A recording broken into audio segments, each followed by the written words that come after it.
നമസ്കാരം. കൊട്ടാരക്കരയിൽ പാർട്ടിയുടെ ജനപ്രിയ മുഖമായിരുന്ന മുൻ എംഎൽഎയും വനിതാ നേതാവുമായ പി ഐഷ പോറ്റി കോൺഗ്രസിൽ ചേർന്നത് തിരിച്ചടിയായെന്ന് സിപിഎം വിലയിരുത്തൽ. ഇത് തിരിച്ചറിഞ്ഞ് പ്രതിരോധ പരിപാടികൾ ആവിഷ്കരിക്കാൻ സംസ്ഥാന നേതൃത്വം നിർദ്ദേശം നൽകി. മന്ത്രിയും പാർട്ടി കേന്ദ്ര കമ്മിറ്റി അംഗവുമായ കെ.എൻ. ബാലഗോപാലിന്റെ സിറ്റിംഗ് മണ്ഡലമായ കൊട്ടാരക്കരയിൽ ഐഷ പോറ്റിക്കെതിരെ ശക്തമായി രംഗത്ത് വരാനാണ് തീരുമാനം. ഇന്നലെ മുഖ്യമന്ത്രി പിണറായി വിജയൻ പങ്കെടുത്തു ചേർന്ന ജില്ലാ സെക്രട്ടേറിയറ്റ് യോഗം സ്ഥിതിഗതികൾ വിലയിരുത്തി. 2006 മുതൽ 3 തവണ എംഎൽഎ ആയ ഐഷ പോറ്റി കൊട്ടാരക്കരയുടെ പ്രിയപ്പെട്ടവളാണെന്നത് സിപിഎമ്മിനെ അസ്വസ്ഥമാക്കുന്നുണ്ട്. ഗൃഹസമ്പർക്ക പരിപാടിയിൽ ഐഷ പോറ്റി പാർട്ടി വിട്ടതിനെക്കുറിച്ചുള്ള ചോദ്യങ്ങൾ ഉയരുമെന്നും സിപിഎം വിലയിരുത്തുന്നുണ്ട്. ഇത് മുൻകൂട്ടി കണ്ട് ഐഷ പോറ്റിക്കെതിരെ വ്യാപക പ്രചാരണം നടത്താനാണ് പാർട്ടിയുടെ വിലയിരുത്തൽ. ഐഷ പോറ്റിക്ക് പാർട്ടി നൽകിയ അവസരങ്ങൾ ഓർമ്മിപ്പിച്ച് ജനറൽ സെക്രട്ടറി എം.വി. ഗോവിന്ദൻ തന്നെ രംഗത്തു വരുന്നത് ഇതിന്റെ ഭാഗമാണ്. കൊട്ടാരക്കര പിടിക്കാൻ ഇത്തവണയും കെ.എൻ. ബാലഗോപാലിനെ ഇറക്കാനാണ് സാധ്യത. നിയമസഭാ തിരഞ്ഞെടുപ്പിൽ ബാലഗോപാലിനെതിരെ ഐഷ പോറ്റിയെ കോൺഗ്രസ് നിർത്തിയേക്കുമെന്ന ആശങ്കയും സിപിഎം നേതൃത്വത്തിനുണ്ട്. അങ്ങനെയെങ്കിൽ ബാലഗോപാലൻ കയ്പ് രുചിക്കാനും സാധ്യതയുണ്ട്. സൗമ്യമായ പെരുമാറ്റം കൊണ്ട് ജനഹൃദയങ്ങളിൽ കയറിയ നേതാവാണ് ഐഷ പോറ്റി.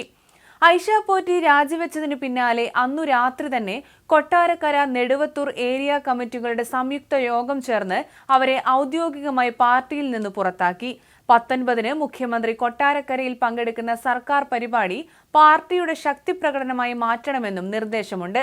അതേസമയം ഐഷ പോറ്റി പാർട്ടി ഉപേക്ഷിക്കാനുള്ള സാഹചര്യം സൃഷ്ടിക്കരുതായിരുന്നുവെന്ന വികാരം സിപിഎമ്മിൽ ശക്തമാണ്.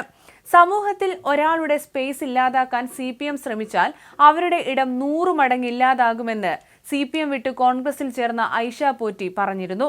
പാർട്ടി ഐഷയെ അത്രത്തോളം അവഗണിച്ചിരുന്നുവെന്നത് ഇതിൽ നിന്ന് തന്നെ വ്യക്തമാണ്.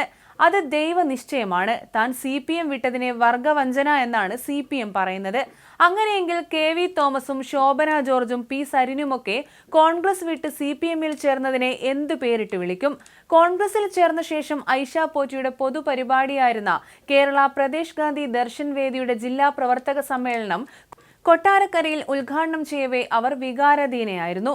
ഐഷ പോറ്റിക്ക് ശേഷം കൊട്ടാരക്കര മണ്ഡലത്തെ പ്രതിനിധീകരിക്കുന്ന മന്ത്രി കെ.എൻ. ബാലഗോപാലിനെ പേരെടുത്തു പറയാതെ അവർ വിമർശിക്കുകയും ചെയ്തു. താൻ ദൈവവിശ്വാസിയാണ്, പണ്ടും ദൈവവിശ്വാസിയായിരുന്നു, തേവാരവും പൂജയുമുള്ള വീടാണ് എന്റേത്. സിപിഎം ഏൽപ്പിച്ച അവസരം ഉപയോഗിച്ച് മാന്യമായി പ്രവർത്തനം നടത്തി നാട്ടിൽ പുരോഗതി എത്തിച്ചു. 2006 വരെയുള്ള 35 വർഷം കൊട്ടാരക്കരയിൽ എന്തു നടന്നുവെന്നും 2006 മുതൽ 2021 വരെ നടന്ന വികസനവും താരതമ്യം ചെയ്യണം. എനിക്ക് പകരം വന്നയാൾ കെ.എൻ. ബാലഗോപാലിനെ പേരെടുത്തു പറയാതെയായിരുന്നു വിമർശനം. തിരഞ്ഞെടുപ്പിൽ നിന്നപ്പോൾ ഞാൻ മുന്നിൽ നിന്നു പ്രവർത്തിച്ചു. വിജയിച്ചപ്പോൾ കൊട്ടാരക്കരയിൽ ഒരു മന്ത്രി വരണമെന്ന് ആഗ്രഹിച്ചു. ഏറ്റവും വലിയ മന്ത്രിയെ തന്നെ കൊട്ടാരക്കരയിൽ ലഭിച്ചു. 5 കോടി രൂപ അടങ്കലിൽ താൻ കൊണ്ടുവന്ന വിദ്യാഭ്യാസ സമുച്ചയത്തിന്റെ തറക്കല്ലിടൽ ചടങ്ങിന്റെ നോട്ടീസിൽ നിന്നുപോലും എന്റെ പേരൊഴിവാക്കി. എംഎൽഎ ഫണ്ട് ഉപയോഗിച്ചെത്തിച്ച പദ്ധതികളുടെ ചടങ്ങുകളിലും പേരുണ്ടായില്ല. മനുഷ്യരോട് ചേർന്ന് നിന്ന് പ്രവർത്തിച്ചാൽ മാത്രമേ ജനപ്രതിനിധിയാകൂ. പുതിയ കാലം, പുതിയ കൊട്ടാരക്കര, സമഗ്ര കൊട്ടാരക്കര എന്നിങ്ങനെ പേരുകളിൽ ഇപ്പോൾ ഉദ്ഘാടനം ചെയ്യുന്നത് താൻ കൊണ്ടുവന്ന പദ്ധതികളാണ്. താൻ കൊണ്ടുവന്ന താലൂക്ക് ആശുപത്രി വികസന പദ്ധതിയുടെ അവസ്ഥ എന്താണെന്ന് ജനങ്ങൾക്കറിയാം. പാർട്ടിയിൽ സ്ഥാനം നൽകിയാൽ മാത്രം ജനങ്ങളുടെ അംഗീകാരം ലഭിക്കുമോ എന്ന ഐഷ പോറ്റിയുടെ ചോദ്യം അത്രയും പ്രസക്തമാണ്. കൊട്ടാരക്കര നിയമസഭാ മണ്ഡലത്തിൽ തുടർച്ചയായ 7 വിജയങ്ങൾ നേടിയ കേരള കോൺഗ്രസ് നേതാവ് ആർ. ബാലകൃഷ്ണപിള്ള എന്ന അതികായനെ പരാജയത്തിന്റെ രുചി അറിയിച്ച സിപിഎം നേതാവായിരുന്നു പി. ഐഷ പോറ്റി. 1977 മുതൽ 2001 വരെ നടന്ന തെരഞ്ഞെടുപ്പുകളിൽ കൊട്ടാരക്കരയിൽ നിന്ന് നിയമസഭയിലെത്തിയ ബാലകൃഷ്ണപിള്ളയ്ക്ക് അടിതെറ്റിയത് 2006 നിയമസഭാ തിരഞ്ഞെടുപ്പിലാണ്. 12,968 വോട്ടുകൾക്ക് ഐഷ പോറ്റിക്ക് വിജയമുണ്ടായി. 2011 ഭൂരിപക്ഷം 20,592 ആയി. 2016 അത് 42,632 എന്നിങ്ങനെ ഭൂരിപക്ഷത്തോടെ തുടർ വിജയങ്ങൾ ഐഷ പോറ്റി സ്വന്തമാക്കി. തുടർച്ചയായി 3 തവണ മത്സരിച്ചതോടെ ഐഷ പോറ്റിക്ക് വഴി മാറേണ്ടി വന്നെങ്കിലും 2021 മണ്ഡലം ഇടതിനൊപ്പം നിന്നു. അതിനു മുഖ്യ കാരണം ഐഷ പോറ്റി ആ മണ്ഡലത്തിൽ നടത്തിയ വികസന പ്രവർത്തനങ്ങൾ തന്നെയാണ്.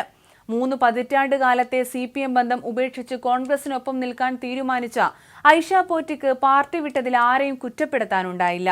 CPM-നെ തന്നെ ആവശ്യമില്ലെന്ന് തോന്നി, അതുകൊണ്ട് പടിയിറങ്ങുന്നു എന്ന നിലപാടാണ് ഐഷ പോറ്റിക്കുണ്ടായിരുന്നത്.